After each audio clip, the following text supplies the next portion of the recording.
Bismillahirrahmanirrahim. Assalamu alaikum friends. Today's lesson number 5 vocabulary starts with this word which is known as debate, and it is spelled as D-E-B-A-T-E, debate, and its grammatical position is noun. और उर्दू में इसे कहते हैं बहस व मुबाहिसा। जब हम किसी टॉपिक पर किसी चीज़ पर बहस करते हैं तो जब हम उसके हक में कोई बात करते हैं या उसके अगेंस्ट कोई बात करते हैं तो इसे कहा जाता है बहस व मुबाहिसा या डिबेट। तो इसकी इंग्लिश में मीनिंग है a discussion in which reasons for and against something are brought out.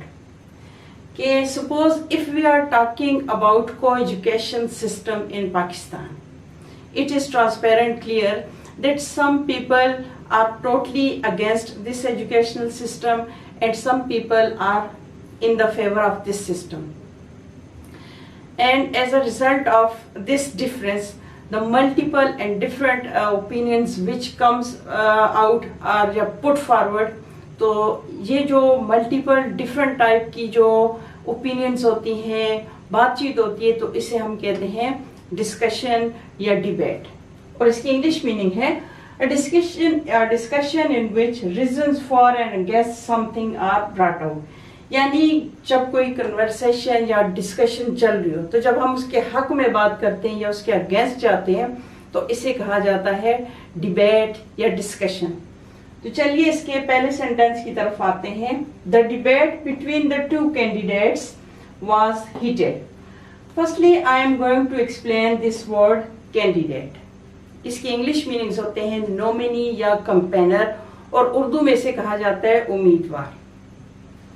The debate between the two candidates was heated, as two candidates or nominee were taking part in a conversation, and with the passage of time, the conversation या discussion was becoming intense or severe। कि उनके दरमियान जो बातचीत चल रही थी वो आहिस्ता आहिस्ता जो है गर्मा गर्मी की तरफ माइल होगी। The conversation between the two candidates was getting worse और getting intense.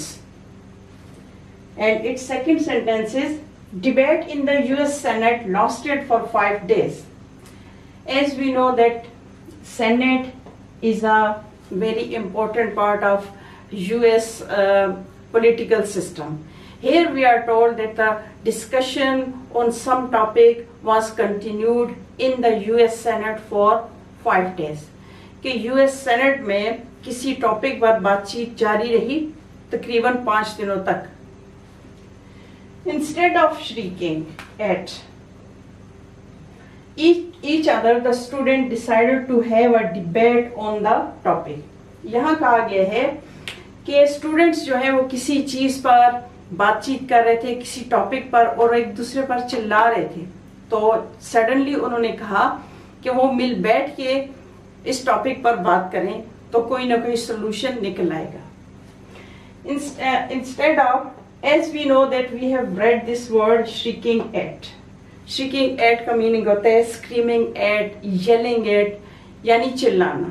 Here we are told that students were taking part in a conversation and they were unable to have a very same solution for that problem।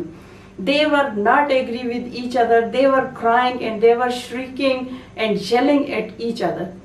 Suddenly they decided and they went for a shrewd and sensible decision that we should sit and we should have a very common solution for that problem।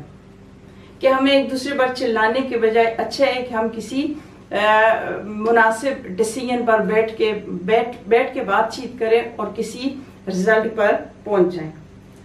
तो इसके synonyms हैं dispute. Dispute वो चीज होती है जो disputed चीज, यानी जिसके बारे में हम कोई हतमी फैसला नहीं कर सकते। Some people are against it and some people are in the favour of that thing. Disputed thing यानी मुतनाज़ चीज, वो चीज जिस पर कोई एक राजी नहीं होता, सबकी डिफरेंट ओपिनियंस होती हैं। आर्ग्यू दलील देना, निगोशिएशन बातचीत को बोलते हैं। Brawl, this is very intense or severe type of debate और कन्वर्सेशन। उसके एंटीनम्स हैं give up. Give up mean छोड़ देना, तर्क कर देना। डिस्कस बातचीत करना, गुफ्तगू करना। एडमिट एंड कन्फेस, ये दोनों वर्ड्स जो हैं ये कबूल करने के मीनिंग्स देते हैं, तस्लीम करने के। और एक्सेप्ट भी कबूल करने को कहते हैं। हैंड ओवर यानी गिव अप कर देना, छोड़ देना या एडमिट कर देना। इसके साथ ही फ्रेंड्स आपसे इजाजत चाहूंगी। अल्लाह हाफिज।